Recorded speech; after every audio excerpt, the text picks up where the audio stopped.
हरि गोविन्द गोकुलनन्दन गोविन्द।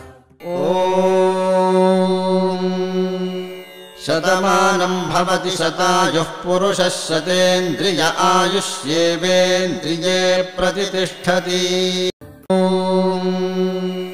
शतमानं भवति शतायुः पुरुषः शतेन्द्रिय आयुष्येवेन्द्रिये प्रतिष्ठति।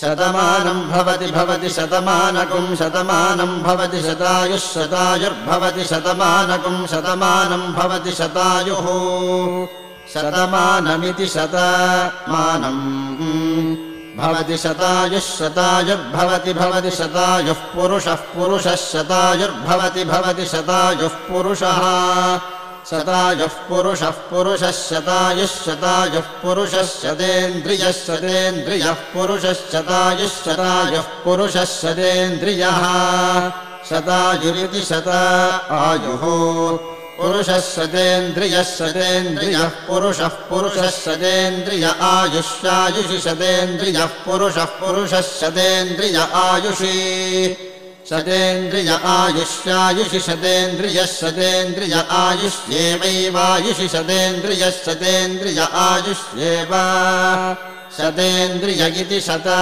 इन्द्रियः आयुष्येवैवायुष्यायुष्येवेन्द्रिय इन्द्रिय एवायुष्यायुष्